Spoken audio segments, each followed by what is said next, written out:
नर्मदे हर। मैं अक्षय बड़ोले महेश्वर से हूँ। आदरणीय श्री मनीष चतुर्वेदी जी का हृदय से धन्यवाद प्रेषित करता हूँ कि उन्होंने एक श्रृंखला प्रारंभ करी है जिसमें समाजजनों को जागरूक करना है। हम कुछ सदस्यों द्वारा जिसमें बताया गया है, हमें कुछ टॉपिक दिए गए हैं, उसके अनुसार हमें अपनी सोच समाजजनों तक पहुँचानी है।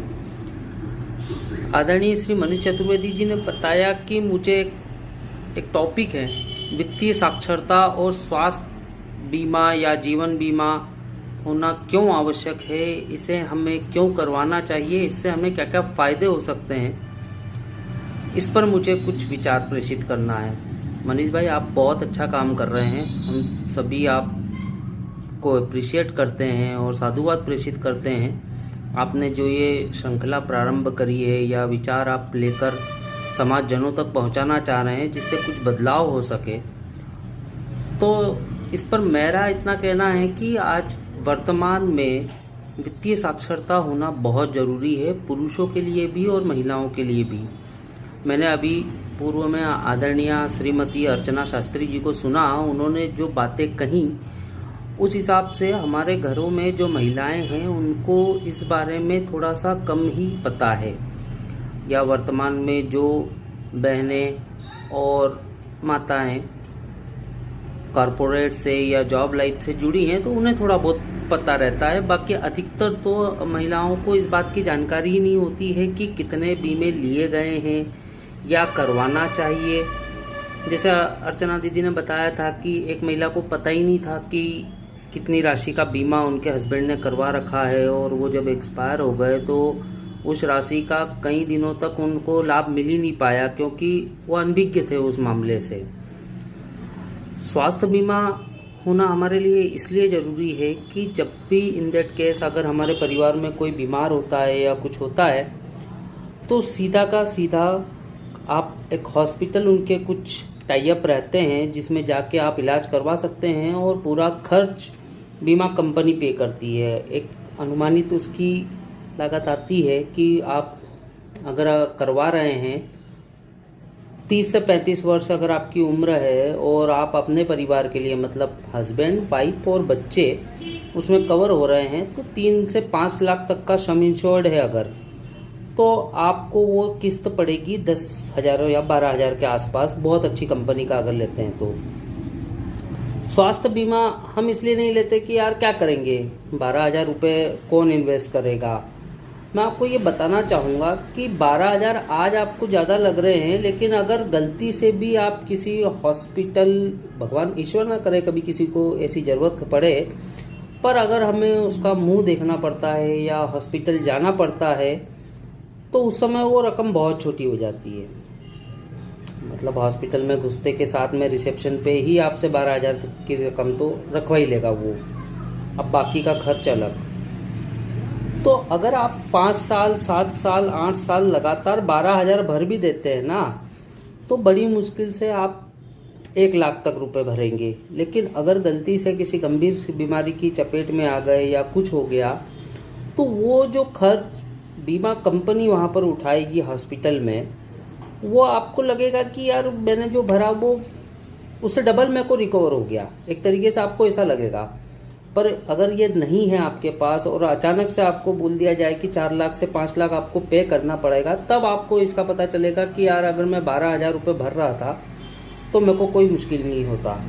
तो इसलिए एक निवेदन, एक हम लोगों की पहल स्टार्ट हुई है। हम आपसे पहल करना चाहेंगे कि आप अपना भले सम इंश्योर्ड कम कर लें, 2 लाख कर लें, 3 लाख कर लें, छोटे से स्टार्ट करके उसको बढ़ा सकते हैं आप। मेरे को एक मनीष भाई ने बहुत अच्छी जानकारी दी थी, मेरे को इस बात की जानकारी ही नहीं थी। मेरा एक सम इंश्योर्ड चल रहा है, कंपनी से स्वास्थ्य बीमा है। मनीष भाई ने बताया कि मैं एक और कंपनी से उसका टॉपअप भी ले सकता हूँ। जैसे अगर मेरे पास एग्जांपल के लिए 5 लाख का सम इंश्योर्ड है हेल्थ इंश्योरेंस का, कोरोना जैसी महामारी आ गई है, तो मैं इसी पॉलिसी पे एक अलग से कंपनी से टाई अप करके इसको टॉपअप करवा लूँ। मतलब 1600 से 2,000 रुपये का एक टॉपअप होगा जिसमें वो सम इंश्योर्ड हो जाएगा 20 लाख तक का।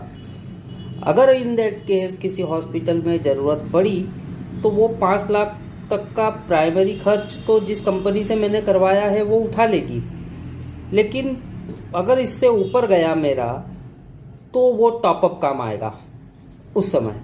मैं मनीष भाई का धन्यवाद प्रेषित करूंगा कि आपने हमको इतनी अच्छी जानकारी प्रेषित करी और हमको उससे, हम अनभिज्ञ थे, आपने जानकारी देकर हमको बताया। तो ज़रूर प्रयास करेंगे कि जल्द से जल्द वो टॉपअप भी हम लेने का प्लान कर लें। LIC भी होना आपके पास, LIC मैं किसी कंपनी का प्रचार नहीं कर रहा हूँ, जीवन बीमा होना भी आपके पास में बहुत ज़रूरी है। जीवन बीमा एक तरीके से निवेश है आपका कि आपकी राशि वहाँ पर सेव ही हो रही है, वो कुछ समय के बाद में आपको वापस मिल जाएगी और इंटरेस्ट के साथ में वो ज़्यादा ही मिलेगी, पर उसमें रिस्क कवर बहुत है। अगर गलती से आपको कुछ हो जाता है तो आपकी फैमिली, आपके बच्चे एक तरीके से सुरक्षित हो जाते हैं, उनको आर्थिक परेशानी का कभी भार नहीं उठाना पड़ेगा। तो आप जीवन बीमा में भी निवेश करें। मेरे को एक और टॉपिक दिया गया है मनीष भाई ने कि बहरहाल मैं आपसे पहले बात करता हूं कि एक बात आई थी,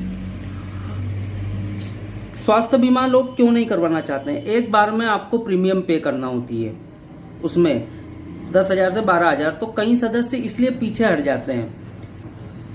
कुछ सदस्यों से मैंने पूछा कि आप क्यों नहीं करवा रहे हैं स्वास्थ्य बीमा, या क्या परेशानी क्या आती है स्वास्थ्य बीमा करवाने में। तो कुछ तो कहते हैं कि चलो 20, 25, 30,000 की पॉलिसी है और हम कवर नहीं कर पाते हैं, इसलिए शायद उम्र भी ज़्यादा हो गई है। उनकी बात समझ सकते हैं, लेकिन जो कम उम्र वाले हैं वो क्यों नहीं ले रहे हैं। तो अधिकतर ये कॉन्सेप्ट में ये निकल के आया या पता चला कि एक साथ इतना बड़ा अमाउंट देने में परेशानी है। मैंने एक एजेंट भाई से बात भी करी कि आप स्वास्थ्य बीमा करते हैं तो क्यों ना आप इस तरीके से करवाएं कि समाज के जो सदस्य हैं अगर वो सही हैं, आपको विश्वास है उन पे, तो आप एक मोटा अमाउंट लेके अपने पास से उनका स्वास्थ्य बीमा कर दें। आप कॉन्सेप्ट को समझिएगा, मैं ऐसा बताना चाह रहा हूँ कि पहले एजेंट ही अपने पास से पैसे देके पॉलिसी कर दे और फिर उन लोगों से किस्तों में ले ले। तो एजेंट जो जितनी ज़्यादा पॉलिसी अगर करेगा, लोग अगर करवा लेते हैं इस बारे में, तो आपको कमीशन मिल जाएगा कंपनी से, या आपका एक टारगेट पूरा होगा।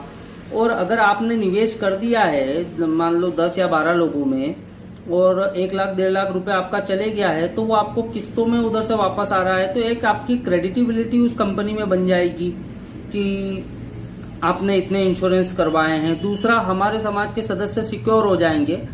हो सकता है कि इसमें और भी कोई पेच हो, मेरी जानकारी में नहीं है शायद, तो जरूर इस विषय पे भी सोचा जाए कि क्या ऐसा हो सकता है कि कुछ सदस्य मिलकर एक फंड तैयार कर लें जिसमें इच्छुक उम्मीदवार प्रॉपर पेपर वर्क के थ्रू अगर लेना चाहे कि हमको इंश्योरेंस पॉलिसी करवाना है, आप 12,000 या 15,000 हमको दें, हम आपको किस्तों में वो वापस करेंगे।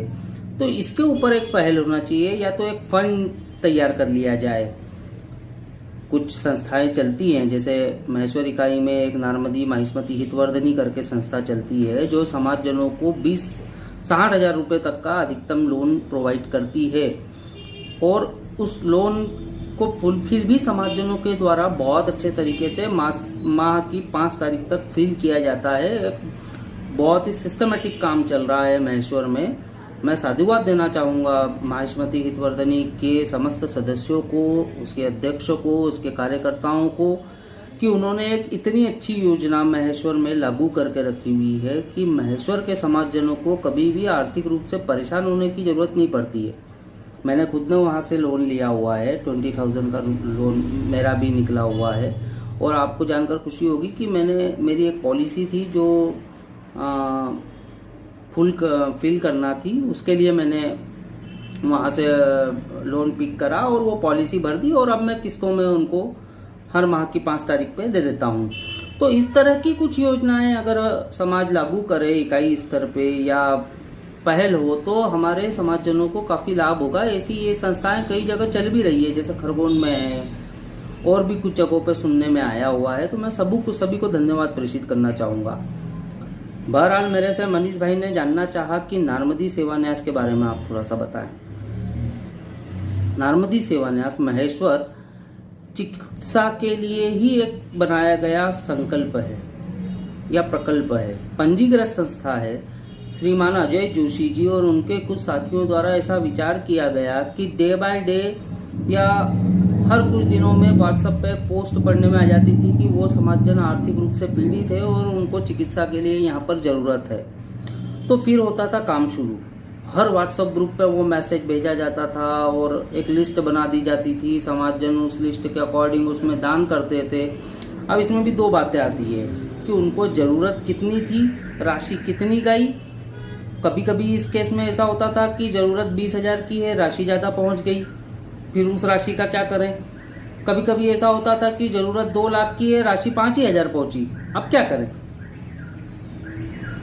तो नार्मदी सेवा न्यास ने एक ऐसा मंच प्रोवाइड किया है या बनाया है जिसमें से जिसको जितनी राशि लगेगी उतनी ही प्रोवाइड की जाएगी। अब जिसको जितनी राशि लगेगी उतनी प्रोवाइड की जाएगी, इसका मतलब ये नहीं कि आपने बोल दिया 50,000 तो न्यास आपको 50,000 दे देगा।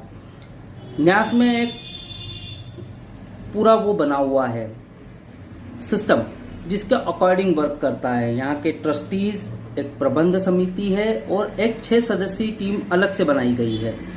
आवेदन प्राप्त होता है, सभी को बताया जाता है कि न्यास में किसी सदस्य द्वारा गुहार लगाई गई है। अब हम इस प्रकरण को समझते हैं। उनसे उनके हॉस्पिटल के पेपर्स बुलवाए जाते हैं, उस पेपर्स को देखा जाता है, वेरीफाई किया जाता है, उस सदस्य की स्थिति को, सिचुएशन को वहाँ के ट्रस्टीज, वहाँ के सदस्यों या वहाँ के इकाई अध्यक्ष से समझा जाता है पहले। उसके बाद में इस केस को उठा के प्रबंध समिति को दिया जाता है कि अब आप निर्णय करें क्या करना है इस केस में, क्या नहीं करना है। देन वहाँ से जो 6 सदस्यीय टीम है जिसमें 2 वरिष्ठ डॉक्टर्स हैं, आप लोग मिलकर उस केस को पूरा समझते हैं। डॉक्टर्स बीमारी का आकलन करते हैं कि क्या पर्टिकुलर बीमारी है। अगर मान लो ऐसा भी हो सकता है कि किसी को बुखार हो गया और बुखार में कहे कि मैं इस हॉस्पिटल में इलाज करवा रहा हूँ, तो हॉस्पिटल के अगर रेट ज़्यादा हैं तो डॉक्टर ये समीक्षा करते हैं कि बीमारी कौन सी है, कितनी गंभीरता है बीमारी में, मरीज के रिकवर होने का कितना चांसेस है, कितनी और बातें हो सकती है। उस हिसाब से डॉक्टर्स, उनके जो डॉक्टर हैं जो उनका इलाज कर रहे हैं, उनसे पूरी जानकारी लेके पूरे केस का स्टडी करके फाइनली बताते हैं कि हम इतनी राशि दे सकते हैं। डॉक्टरी परामर्श के बाद में सदस्यों में फिर आपस से चर्चा होती है कि क्या वाकई में इतनी राशि दिया जाना चाहिए या इसको और थोड़ा बढ़ाया जा सकता है या इसको और थोड़ा कम किया जा सकता है। तो पूरे सिस्टम के अकॉर्डिंग वर्क होता है। देखा जाता है कि कहीं किसी फ्रॉड केस में तो नहीं फंस रहे हैं। सारी चीजें पहले पूरी तराशी जाती है, उसके बाद में संबंधित परिवार को तत्काल प्रभाव से पैसे दिए जाते हैं। ऐसे 5 केस में अभी तक नार्मदी सेवा न्यास मदद कर चुका है। 186 ट्रस्टी सदस्य आज तक की डेट में बन चुके हैं। ट्रस्टी बनने के लिए 11,000 रुपए की राशि प्रेषित की जाती है और आपको ट्रस्टी बना दिया जाता है उस नार्मदी सेवा न्यास का। एक सेवा कार्य है, एक पुण्य कार्य है जिसमें जरूरतमंद, आर्थिक रूप से कमजोर समाजजनों को चिकित्सा के लिए डायरेक्ट हॉस्पिटल में या उनके खाते में राशि प्रोवाइड की जाती है। आज की डेट में 186 ट्रस्टी हैं। 5 प्रकरणों में हम लगभग 2 लाख रुपए की 2 लाख रुपए की राशि की मदद कर चुके हैं, जो कि दान स्वरूप है, उनसे रिफंडेबल नहीं मांगा गया है, जिसमें अखिल भारतीय स्तर पर हम मदद कर रहे हैं। ऐसा नहीं है कि महेश्वर का प्रकल्प है। कई भ्रांतियां ये बनी हुई है कि वो महेश्वर के लिए है। तो भाई साहब, ये नार्मदी सेवा न्यास अखिल भारतीय स्तर पर कार्य कर रहा है। कोई समाजजन भारतवर्ष के किसी भी कोने में है, अगर चिकित्सा के लिए उसको जरूरत है तो वो अपने इकाई अध्यक्ष या इकाई के ट्रस्टीज या समाज के वरिष्ठ जनों के साथ मिलकर न्यास में अप्लाई कर सकता है और अब आर्थिक मदद के लिए हम उसकी भरपूर मदद करेंगे। ये हमारा प्रकल्प है। आप सभी से निवेदन है कि नेक और पुण्य कार्य में आप जरूर जुड़े। पूरी पारदर्शिता के साथ काम चल रहा है। एक्चुअली हम ना किसी से केस ले रहे हैं ना किसी को केस दे रहे हैं। पूरा बैंकिंग प्रणाली के ऊपर है। तो सारा जो रिकॉर्ड है हमारा डेबिट का और क्रेडिट का वो बैंक स्टेटमेंट में शो होता है। हर महीने के अंत में हम हमारे ट्रस्टीज को एक बार जरूर बताते हैं कि इस महीने इतनी आवक हुई, इतनी जावक हुई, ये खर्च हुआ है। तो आप जरूर जुड़ें, आपका पैसा एक नेक कार्य में लगेगा। और जितना भी पैसा हमारे पास अभी बच रहा है, हमारा एक सेविंग अकाउंट है, उसमें ऑटोमेटिकली वो फिक्स डिपॉजिट में हो रहा है, ताकि समाजजनों को ब्याज का भी लाभ मिल सके। हमारा टारगेट है 1 करोड़ का। आप जल्द से जल्द जुड़ें नारमती सेवा न्यास से और प्रयास करें कि समाज को हम एक ऐसी धरोहर के रूप में एक अमाउंट बना के दे सकें जिसका लाभ समाज के आर्थिक रूप से कमजोर परिवारों को मिले। मेरे बोलने में अगर कोई त्रुटि हुई हो, कुछ गलती हुई हो, तो इसके लिए मुझे ज़रूर क्षमा करें। नर्मदे हर। बहुत बहुत धन्यवाद मनीष भाई।